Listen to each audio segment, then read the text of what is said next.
and welcome to the DM's Book Club, a podcast where we read about some Dungeons & Dragons and discuss how we might use it in our role-playing campaigns. Sorry, I read the thing. I said use instead of include, and it completely threw me off.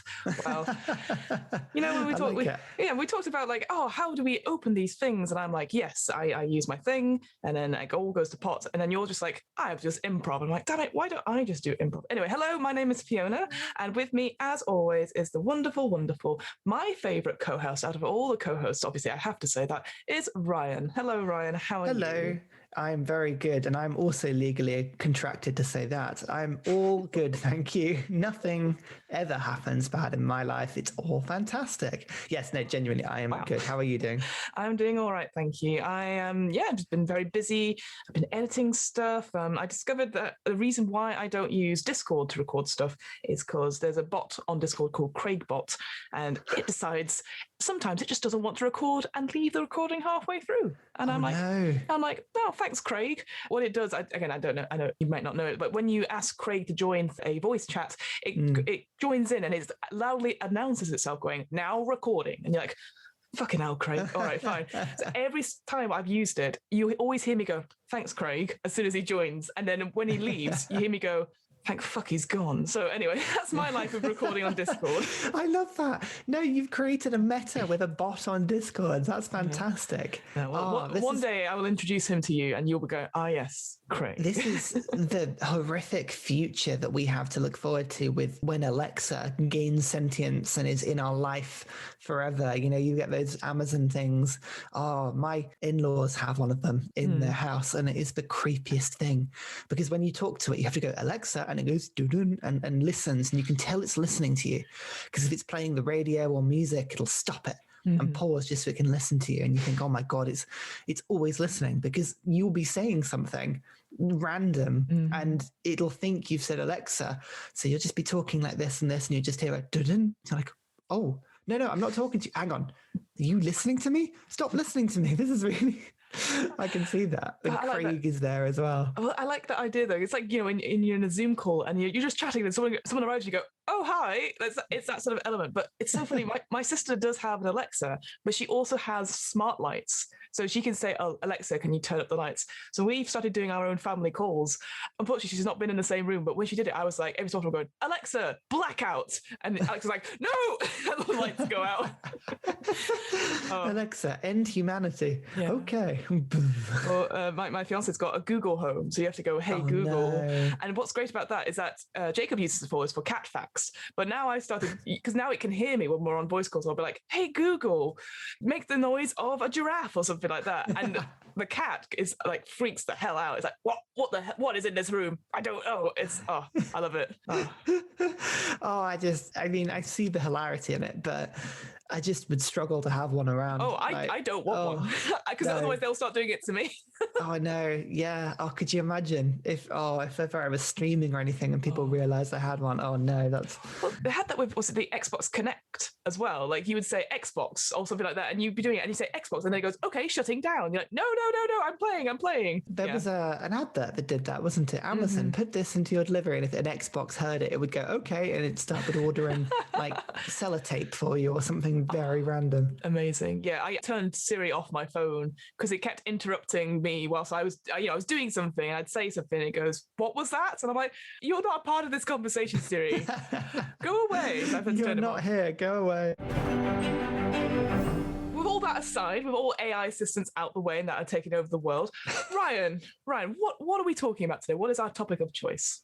So I am taking us down a DM's route once again, where we're going to be playing around with some of the ideas of D&D generally and campaign building in order to give a little bit of flexibility on creating your own spells and magical items. So we're diving right back to the Dungeon Master's Guide on this one. We can't go Tashes too much. If I pick a Tashes thing, then what will Fee have to talk about? We've got to respect each other's turf. So back to the DM's Guide for me. And this is good because this sort of ties in quite nicely to when we created our custom monster episodes. And I think this is interesting because I think a lot of times when you're thinking of DMs, you need special monsters and stuff. I think treasure and stuff sort of comes later as well as spells. So actually, this feels like more of an advanced level on top of those things, but actually it seems relatively straightforward. So I'm looking forward to seeing how this goes. It's one of those topics that is as simple or complicated as you make it. And like many things in D&D, there are different ways that you approach this. We've spoken before about creating your own monsters. That's a great example of where you have different options as to how you travel about this topic generally. You can either reskin something, you can create exactly from new, or somewhere between. And creating spells and creating magic items has exactly the same premise. And we've seen a lot of flexibility being introduced under Tasha's with spells, with feats. We've spoken about a lot of the new things where Tasha's gone, yeah, but focus more on the end product and then we'll kind of smooth around the edges to try and get to that place. But weirdly enough, these rules have been in the DM's book for some time with spells and with magical items, but they were so flexible and so vague, people didn't really give them much thought. Because, I mean, for something that requires, I would say, 75 to 80% of the brain capacity of the average spellcasting player, which is how do spells work and how do magic items work, it only is 3 pages in the book. It's pages 283, 284, and half of 285. And of these pages, half of 2 of them is a picture. Yeah. So really, the information given to you is quite vague. So what we're going to be doing is sort of looking at how the rules were initially applied and how we go about them. And then maybe we can sort of have a think about how Tash has changed a couple of the bits and pieces just offhand. And actually, we can basically prove that all they're doing is basically just solidifying the rules that were here all along. I agree. When I read this, I was like, oh, it's so small. Certainly the spells one is so small. And you think, well, why hasn't more people done like customization of their spells, even if it's just to, I don't know, change the name of it so that it's more personal to the players? I think I've only heard of one example where someone has actually introduced a new spell, she says in quotation marks, in Critical Role, where Caleb, who is a sort of fire wizard, they just changed the flavor and stuff of that. But everyone always uses the default things, because I guess people think, oh, well, if there's so many of them, of course we've got to use them. But actually, it's fairly straightforward. Shall we dive straight in then? Shall we look at spells? I think we should. So, creating a new spell. Everybody's got the idea that you want to create a spell at some point, and there's different reasons why you might want to. Either you have the flavor of a character in mind, there's a particular anime or show that you base your character on, and in that show they do something that you think, oh, that would be a really cool skill to have. I really like the flavor of that. And when you look through the spell book, nothing really tickles your fancy on that one.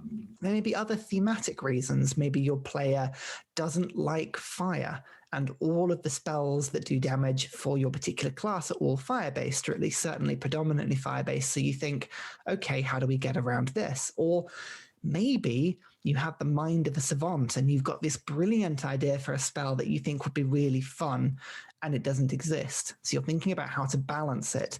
As the DM, one of the biggest reasons you might want to put this in is maybe the particular flavor of evil or baddie that you've got in your campaign, or maybe even a cult, organization, or guild has a particular style of destruction, death, or damage that is very unique to a particular group organization. Maybe your group only ever use the conjuration of blades and knives in their spells and don't use any sort of elemental damage per se. So you want an ability to be able to manipulate the spells a little bit to focus in on that sort of category. Well, creating a spell is quite simple if you approach it in certain directions. And there's a couple of rules we need to keep an eye on when we talk about this sort of thing. Firstly, all spellcasters are not equal. That is something you need to remember. There are distinct spell class lists for all of the different classes that you can play as. Even though full casters, so casters that can get right up to 9th level, are varied. You've got bards, clerics, druids, wizards, sorcerers, amongst others. They all have different spell lists, and they have different spell lists for a very big reason. There are different niches that each classes provide, and you need to make sure that you're not really crossing over those niches too much in the interests of balance. The biggest example the book gives you is that of healing spells. Clerics and druids, for instance, have access to pretty much the full roster of healing spells throughout. Wizards, for instance, very particularly, do not have access to any healing spell that I'm aware of. They are totally heal 3. And that is very distinctly deliberate, because the game doesn't want a wizard to be able to cast Cure Wounds, because if they could, well, at the end of the day, it's going to become problematic because you're not only stepping on the shoes of the clerics and the druids and the bards in the group, but you're also affecting the sort of balance of the game. Wizards are specifically given a spell list that is full damage, full versatility, but they don't get any healing because of that. Equally, clerics and druids are a good example of classes that have full access to healing spells and a lot of manipulation spells and sort of working spells. But the damage spells they do are not full whack. Fireball, for instance, very famously does exactly the same damage as Flame Strike.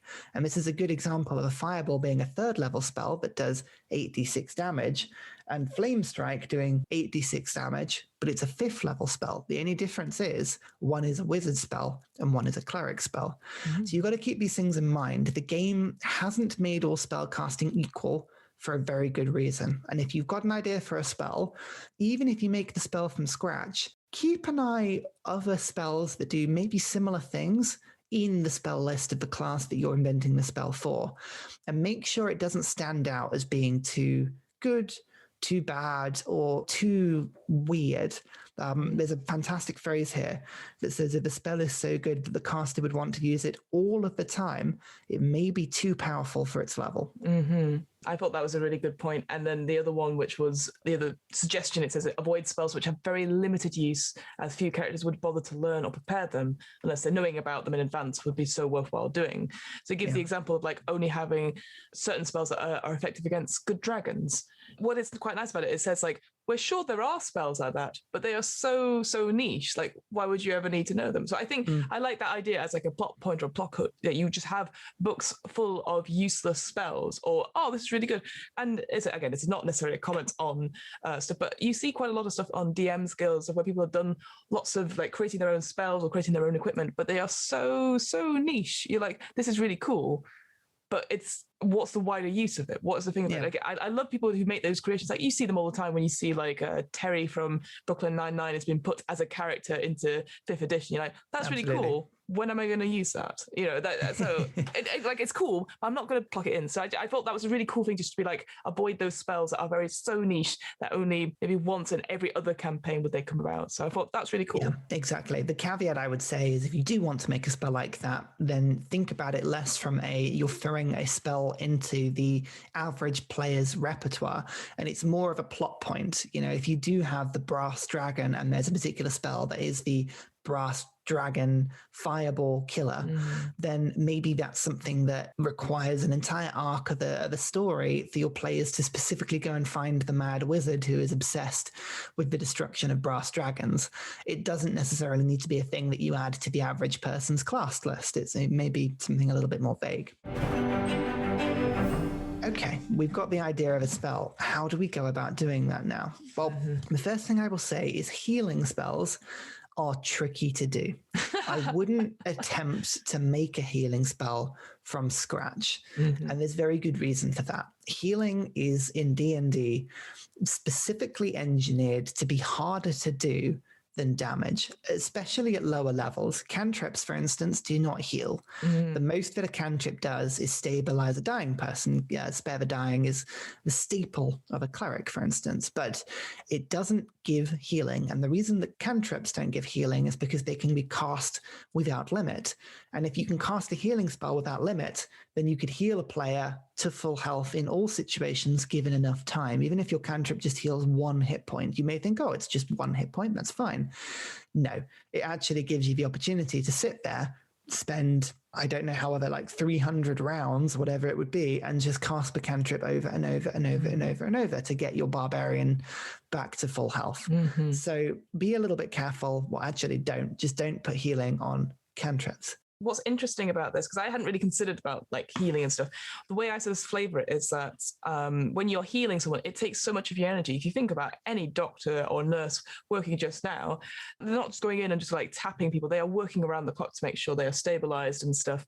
And it's actually very draining for them to look after these people who then don't necessarily make it. So that's how I would see this. It's like, yeah, cantrips are something that's very small, a little bit of your energy to do. So a little magic trick or a little, it is something small. Whereas actually actually healing someone, it takes time and a lot of the caster's energy. So yeah, that's how I definitely see with healing spells. That it's not a one-off thing. It is something that they have to properly concentrate on and expend that energy. So yeah. Exactly. If you are going to make a healing spell, the one thing I would keep in mind is find a healing spell that is a similar, like a cure mass wounds or a prayer of healing or whatever it might be, and take a look specifically at the casting time, because most healing spells that affect multiple targets or do a lot of healing, and we'll come into this in a little bit because it mentions that healing spells do the same healing as the spell damage equivalent would be of that level. Well, that's only true in some healing spells that have a large cast time. So Circle of Healing, for instance, or Prayer of Healing is the example of a spell that actually does heal for the same damage that a spell of that level would do damage for, but it also has a 10-minute cast time, very specifically because they don't want you to be able to do that sort of healing off the cuff in the middle of combat. It's supposed to be something that you keep to reserve. But if we ignore healing for a second, we're going to assume that your spell does damage, because 9 times out of 10, people make spells to do damage. For whatever reason, that just seems to be the reason that people make them. The book is quite simple. It has given you a spell damage table. It has a list of cantrip to 9th level. It has the recommended damage that if your spell does one target damage or multiple target damages. So for instance, if you're casting a 5th level spell, it recommends that your spell does 8d10 damage if it hits one target and 8d6 damage if it hits multiple. The caveat to that is that it assumes that all spells that you are making have a chance to succeed on a saving throw. That means that it does half damage if the creature passes. So that might be a dex save, it may be a constitution save, a wisdom save, whatever it may be. But Fireball is a good example of that. It does 8d6 damage, but if you pass a dex save, you do half of that damage. If you want to make your spell either all or nothing, that's fine. It assumes that if you have to attack, it's a spell hit, so you roll to hit, like a chromatic orb or something along those lines. I'm trying to think, a guiding bolt is a good example of that as well. Yeah, that's what I was thinking. In that particular instance, you can increase the damage your spell does by 25%, but if it misses, it does nothing. The other alternative to that is a spell that does no damage if the creature passes the saving throw. I think that Toll the Dead is a good example of that. That does a lot of damage, but it also does nothing if the creature passes the saving throw. So with that in mind, you then have to think, okay, well, do I want to create a damage from scratch, or a spell from scratch, or can I modify a spell from an existing spell? Because modifying is much easier to do. You can tweak that and you can sort of push things around in any one direction. If you think about sort of what a spell does, why are you trying to make a spell? Often it's because people don't like the damage element type that a spell does, and that can easily be fixed. I remember on Reddit ages and ages ago, there was come up with a funny magic item that would be really fun to use in a campaign that maybe wasn't necessarily game breaker, or maybe it was. And somebody had a ring of misspelling as a legendary item. Yes. I don't remember if I might have mentioned this before, but the idea was if you change one letter of any spell, the spell still does that, but then contextualized to whatever you've just renamed the spell for. So the classic example was Fireball turning into Wireball because someone changed the F with the W. And Wireball would be a fantastic idea of a spell. Like you take Fireball, 3rd level spell, and you change fire to slashing damage. And suddenly it's exactly the same spell, but instead of a huge explosion, you conjure blades and barbed wire that spawns and scatters around a room. And again, same dex save. That's all fine. But then it does slashing damage rather than fire damage. That's easy to do. You can change the spell and you can make it. The only thing you've got to keep in mind is if you change a spell like that and you learn that spell, you can't then change between slashing and fire damage at whim. It's 2 different spells, and the whole point of D&D is that you can only know or only prepare a certain amount of spells at any one time. So that's a new spell for you. that's instantly what came to my mind when I was looking at this. It's like you could just forgo the step of the ring of misspelling, which is it's a great thread. I highly recommend, if you've not read it, to have a look for it. But like Wireball, I was thinking like Wirewall was the other one I thought of. And basically anything with wire. I couldn't think of anything. Briarwall was just lots of briars or something like that. But yeah, it's even if it's something like that, I think it instantly makes it more. It just opens the world of possibilities. So yeah, I really like that. The ring of misspelling is such a cool concept in general. Yeah, exactly. But changing an element type is something that's really, really easy to do. If you want to make your fireball do cold damage, for instance, like a cryo ball or something like that, frost ball, that's easy enough to do. You talk to your DM, you make the new spell, and that's what you learn as a player instead of anything else. What I would say is it's worth keeping in mind tashes when you think about damage types, because damage types, generally speaking, are broadly categorized into 3 different chunks. You've got piercing, slashing, and bludgeoning, which is sort of kept as the sort of regular damage types. You have what I like to call the regular elemental damage types, such as fire, cold, thunder, acid, poison, all of those types. And then you've got the 3 weird ones, the advanced types, which are radiant, necrotic, and psychic damage. Yeah. Those 3 tend to be of a sort of group of their own. If you're going to switch into something that does those, I don't think there's anything wrong in it, but check with your DM to see if they're happy with that. Because if you're, for instance, running a Curse of Strahd campaign and radiant damage is a really big deal, maybe you don't want the player to be able to do fireballs that do radiant damage instead, because that might be something that's a little bit, reserved for spells that aren't necessarily quite as effective, or maybe it's something in the cleric's domain. So a cleric, for instance, may be limited to switching their necrotic, radiant, and psychic spells between those types, but maybe they can't go into cryo damage because that's a wizard's territory, and a wizard, vice versa, can't start casting radiant damage. So those 3 brackets are normally reserved to that sort of thing. What I would say is that piercing, slashing, and bludgeoning damage, generally speaking, could be substituted with anything, and it wouldn't really be too bad an issue. Completely fair. And the other thing it does say right at the beginning of the section, if you're worried about sort of a lesser effect, whether or not it's combat related or not, having a longer duration, so obviously we talked about healing spells, but also a larger area of effect can make up for that. So whether it's just like you said, if you're targeting multiple targets, but it's going to be not as much damage, increase the area of effect perhaps instead, or the duration it goes on for. Exactly. And that is another way of tweaking an existing spell. What I would say is spells have various things that make them effective or not. Damage is obviously one of them. You could take a spell like Fireball and make a new version of it by using the spell damage table to make it just a more advanced Fireball spell. If you wanted to, that would be easy enough to do.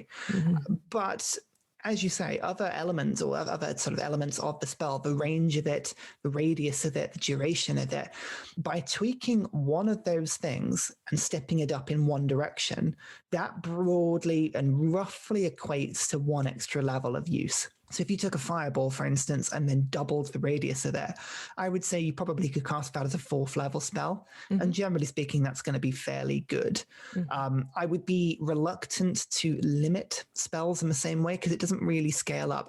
It's always easier to level a spell up and make it cast a higher spell level than it is to level it down. For instance, I'd be less tempted to let a player cast Fireball at 2nd level on the premise that the radius of the spell was halved, because it's still an incredibly effective spell and it's a lot of damage to be casting at a lower level. So keep that in mind as well.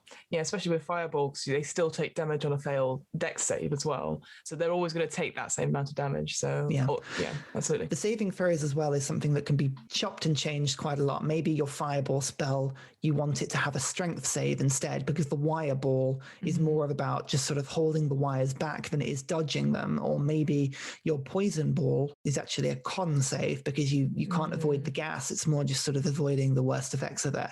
The saving throws can be changed around. I know there's a lot of talk on the wider D&D verse about how some saving throws are better than others. Oh, well, Wiz and Con are really difficult, but people tend not to have good charisma and blah, blah, blah. Ignore that. That's rubbish. As long as it thematically makes sense, I'm sure the DM has got monsters that you don't know the saving throws for that you will not be able to predict. So don't worry about that. Because people maybe dismiss like the more charismatic or the more sort of role-playing ones over like, strength, dex, constitution. So yeah, it totally doesn't matter, because at the end of the day, like as long as it fits with the theme, That's totally fine. And your players will like it for it because they're like, oh, that actually sounds really, really cool. What we're going to do now is we're going to make our own damaging spell, and we'll kind of just we'll flavor it. Can you think of some like a cool effect from an anime, a show, a superhero film, the superpower you would like that you'd like to make a spell for? I've got an idea if you don't have one, but I'm let's go with you. My brain is not with it today, so yeah, what's your suggestion? Go for it. So in D&D, there is a couple of spells like Thunder Wave, where you sort of blast people back with a bit of energy, and there's also Call Lightning. The idea I had for a spell was more of this is incredibly niche unless you get the reference, but you know, Pikachu in Super Smash Brothers can use the thunder where they get hit by a bolt of lightning and it explodes out from them. They sort of conduit the lightning. So a sort of self-guided lightning strike. I'm going to call it lightning burst or something. Oh, cool. And the idea is that you are stood and you get hit by lightning and it's always targeted on you, but then in a radius around you, you deal lightning and thunder damage and then it pushes people back. Oh, cool. I like that. So wait, so you as the player get hit by lightning and then other people around you get pushed back? Yes. So it's targeted on you. It's like a thunder wave, but a bit more extreme. Cool. I like it. So what we're going to do is we're going to say that this is like the cool sort of mid to late game spell. This is a big like get off me, bam, and everybody restrict. I want people to cast it maybe once a day, even at higher levels, but I don't necessarily want it to be the highest level because I want people to be able to use it. So I'm going to make it a 6th level spell. Okay. So if I look at the spell damage table, it says multiple targets, because it's not going to be a one target thing. This is a multiple targets. Anyone stood around me is going to get hit by this. The 6th level, this is going to be 11d6 damage, which is a nice amount of damage for me. I'm also going to say that it's going to be a combination of lightning and thunder damage. And I would like it to be quite a narrow range. So it's only going to be sort of 15 feet radius around me. I'd like it to be a regular saving throw. So people make a con save perhaps to sort of, avoid it. But I'm also going to throw a little bit of extra flavor in. I'm going to say if you fail the check, you get pushed 10 feet away and you get made prone.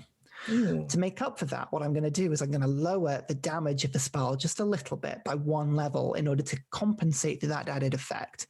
So I'm going to make it 8d6 damage, not 11d6 damage. So it's a 6th level spell centered on me, 15 radius, 8d6 damage, gets pushed back and fall prone. I think that works really well. It could be used as a druid spell, as a wizard spell, a cleric spell. And if I have a look at other 6th level spells, it's not a huge amount away from the sort of damage that it does. 8d6 is only what a fireball does. But you could put this on a cleric, for instance, and you could see it being a lot more like, okay, that makes more sense. For a wizard, it might be a little bit underpowered. I said like the flavor, like pushing people back, like who are close to you. So yeah, helping those people who, if they're being surrounded and stopping all those attacks and stuff, and the ability to have them prone. Absolutely, that sounds amazing. And yeah, that totally makes sense. Like having that extra like flavor stuff, but then reducing the damage so that it compensates for that. Oh, really straightforward. I really like that. There you go. If you're making a healing spell, as I say, I would advise tweaking the healing spells in the book because the time constraints are sort of trickier. And if you're doing a spell that doesn't do damage and purely does some sort of effect, like a manipulation-esque effect, again, be very careful with that.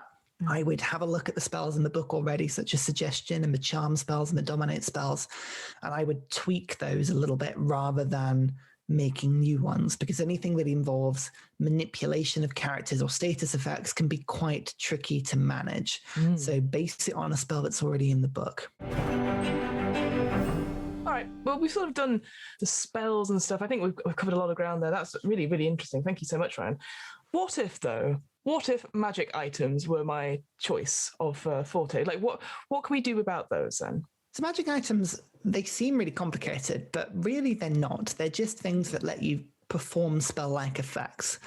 And it's all about having a look at the power level of items and magic items and being able to tweak them a little bit to get something that has the effect that you want. Again, I would start at it from the approach of why do you want a new magical item? What purpose is this serving? Is it a particular effect that the game hasn't got?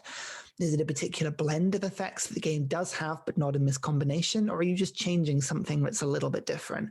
Because modifying an item, again, it's the easiest way of approaching this. And the book gives some very easy examples of things that can be changed in an item. So one of the things that I often hear when you're looking through magic items is that maybe you go for a huge story and you unlock the Holy Avenger, which is an amazingly powerful paladin sword. A longsword, for instance, is a good example. And you unlock it, and the party look around, and the barbarian with the axe stands there next to the wizard who uses a staff and the druid who uses a sickle. And they all look at it and think, oh, no one can actually use this thing. Yeah, nobody uses swords, nobody wants them. Well, quite simply, modifying an item in that way is really, really easy. You can turn one weapon into another weapon really easy. Make your Holy Avenger into a flail as the example, but you could also make it into a hammer, a spear, anything that are the sort of equivalent weapon. That's really not going to change the game. There's no problem with doing that. Yeah.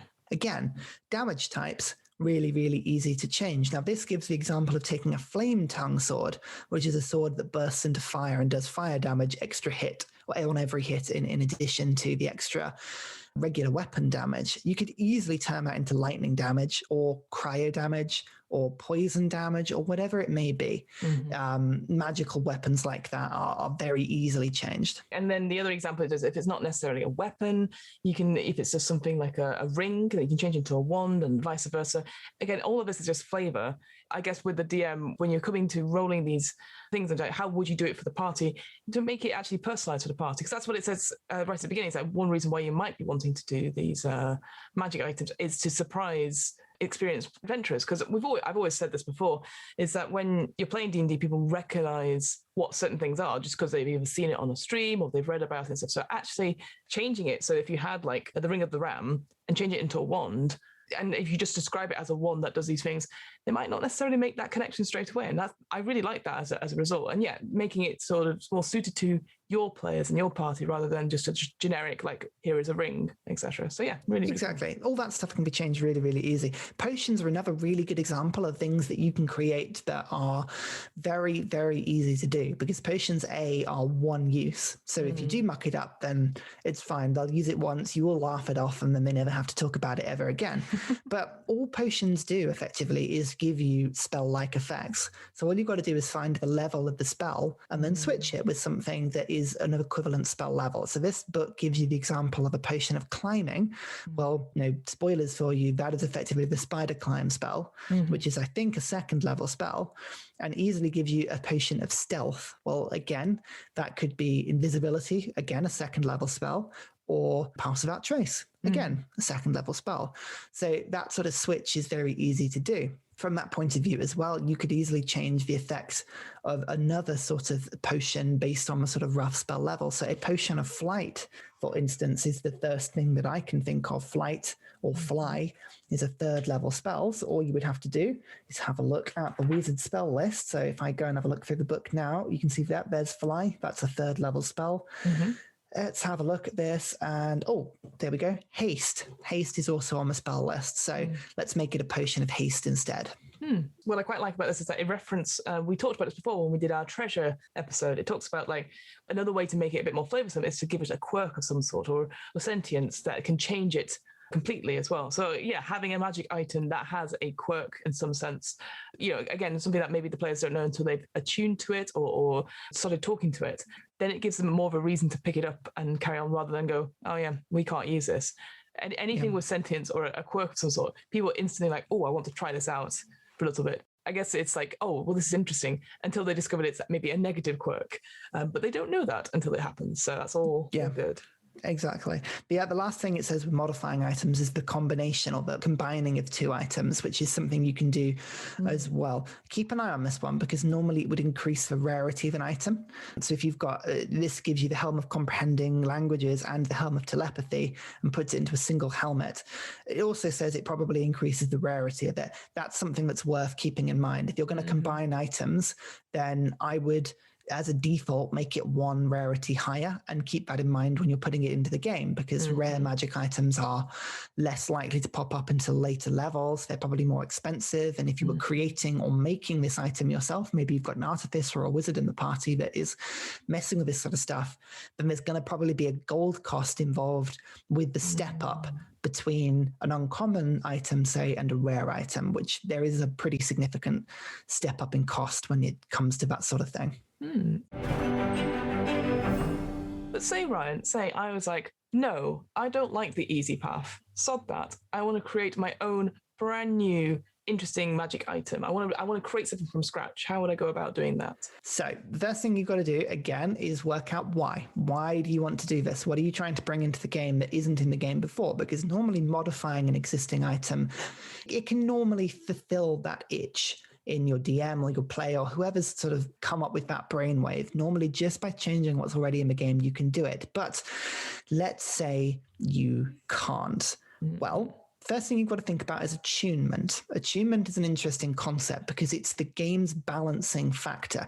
Attunement does two things. It stops any player from having too many magical items at once. You can only attune to 3 things at once. So it stops you from coming up with too many game-breaking combinations and stockpiling too much ability on one person. The other thing it does is it stops you from passing magical items between the party at will. By limiting it to a short rest, you can stop somebody from taking that, whatever item it might be that gives you an instant benefit that is always on and just being able to pass it between you. So have a think. Is your magic item something that conveys an ability that would be too powerful if transferred, or maybe it's too disruptive, the game sort of suggests as well. Maybe it's too much of a faff, then consider making it attunement. I would say if you're making an uncommon or more rare item, attunement should probably be the default, unless you can think of a good reason why not. Absolutely. Again, makes complete sense, because otherwise, as your bonus action, handing over the ring to your next party member who you know is up next in the combat order. Again, hadn't really considered it, but like, if you require attunement, you can't just suddenly have tons of rings on your fingers that all give you a shield spell or a shield defense, and your AC is up to like 35 or something like that. So yeah, really exactly. That's a really good example, actually. For instance, a wand into the game that improves the damage of Eldritch Blast by 2 points per hit. Then you've got 2 warlocks in the parties, or maybe a bard stood next to it that can also cast Eldritch Blast, and both people stand next to each other, and in combat they're just passing the wand backwards and forwards.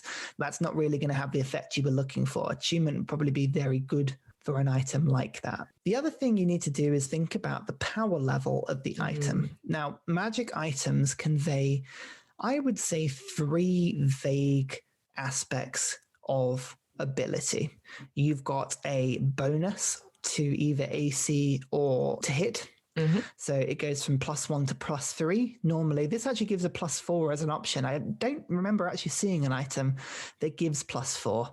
I'd be tempted to say that's probably a little high unless it's a legendary item on that one. But bonuses to attack or AC, even saving throws or ability checks.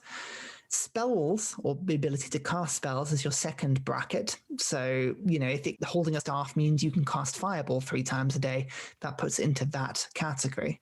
The third category, I would say, is something that gives a spell-like effect that replicates a spell. So, for instance, a Ring of Flying would be something that would very much fall into that later category. It gives you a lovely little table that gives you this sort of common, uncommon, rare, very rare, and legendary, and gives you a max spell level and a max bonus that can be provided to an item of that level. So if you're looking to put a rare item into the game, for instance, you can't give it a spell level of more than 6, which is still pretty high. Or a max bonus of more than +2.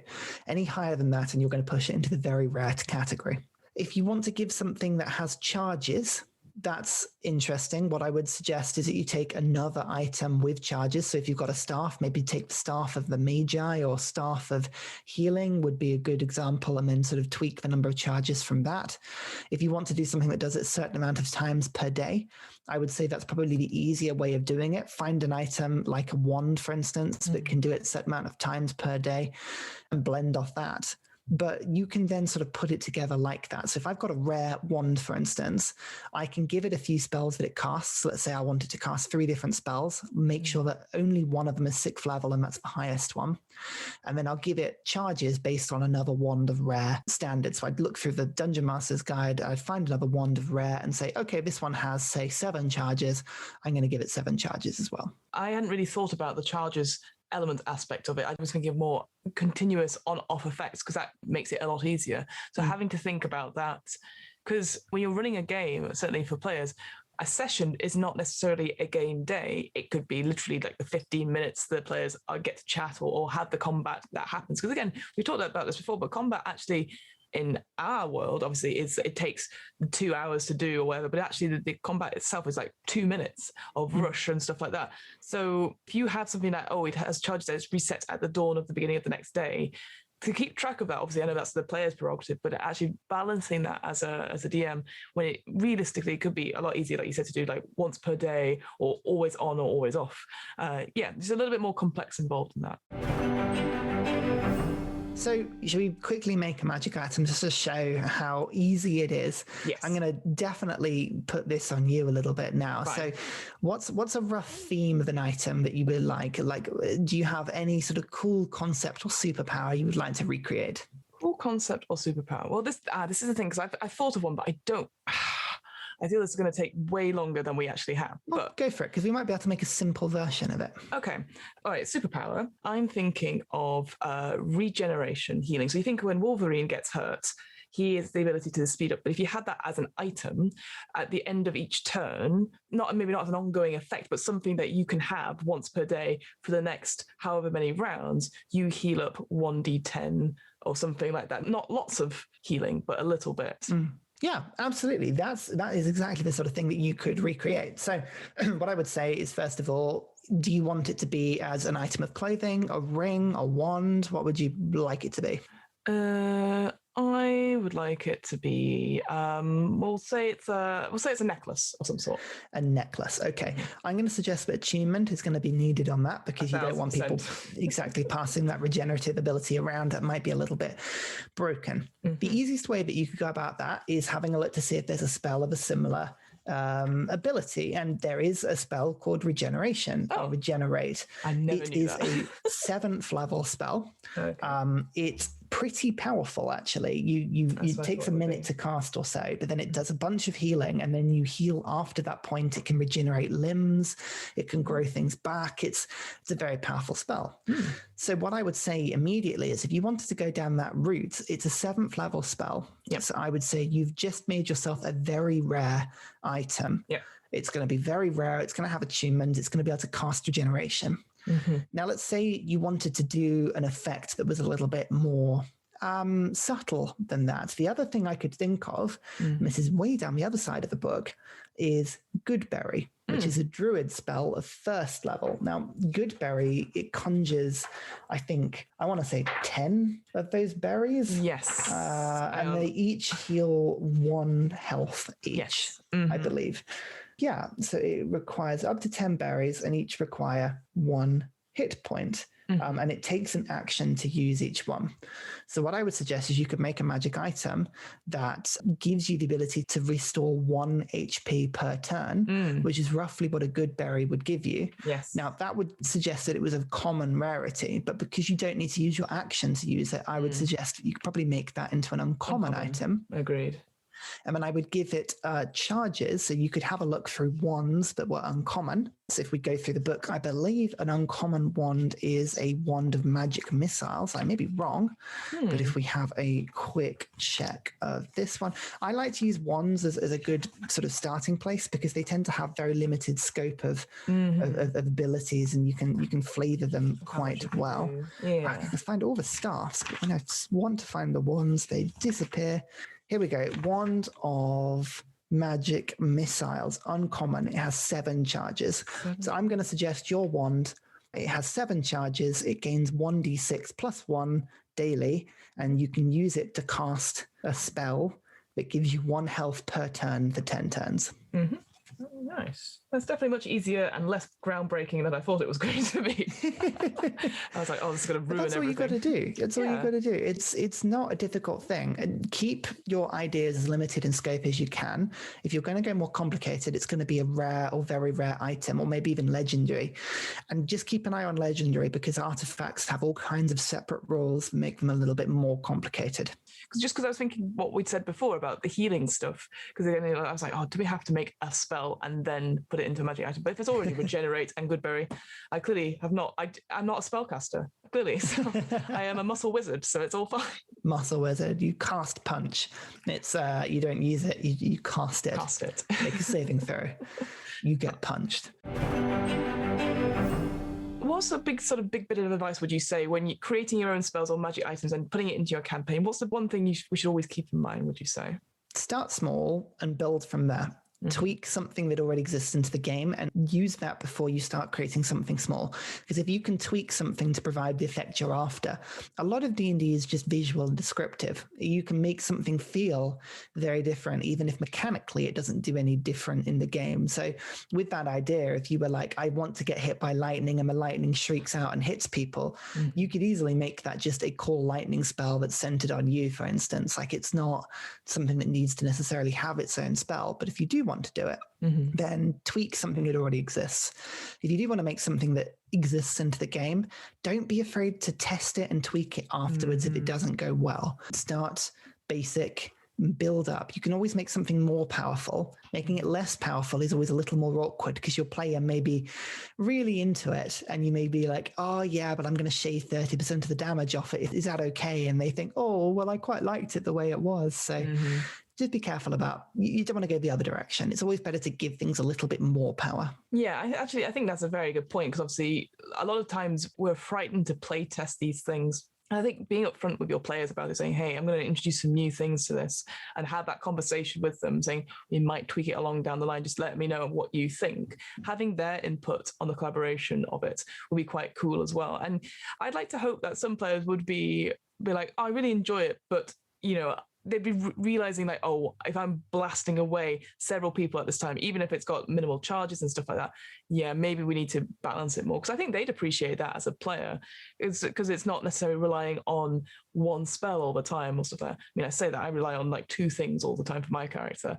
But yeah, I think for this, as long as you're open with your players about like, I'm going to try these new things, please help me test them out. You helping me will make you a better game experience. It's like having the alpha or the beta version of any video games, and people want you to succeed. So I think just saying that straight front at the top of the session or when you're introducing it, like, it's okay to be, oh God, it's okay to be vulnerable. That's not what I meant. I mean, it's okay to be honest about these things. Like, hey, it's a new thing, trying it out. So absolutely.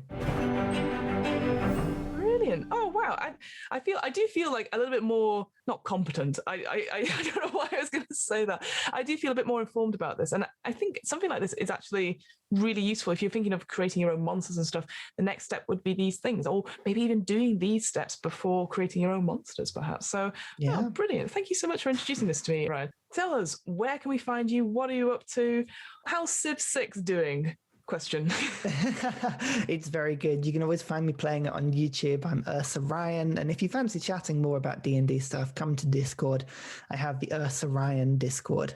You can come and say hello and talk about anything we've mentioned on the podcast, but also just about D&D in general. There's a lot of people who like it, so come and say hello. And of course, as always, my name is Fiona. I run the What Am I Rolling podcast, a twice monthly RPG one-shot podcast. And as always, it is doing very, very well. Always very well. I'm good, as always. I'm sorting out my editing problems. Like I said, I feel my preferred podcasting thing is Zoom over anything else. So when someone says, oh, can we use something else? I go inwardly cry and go, of course we can. And then hate myself later. So, hey, if you want a game that you want me to run or something like that, that's great. It's just going to be run on Zoom. Thanks. I like it. Brilliant. Well, thank you everyone for joining us for this, and we hope to be here. Yeah, we'll be here next time, obviously, but we hope you'll be here with us next time. Great. Don't be elsewhere. Don't be elsewhere. Be here. Bye. Bye.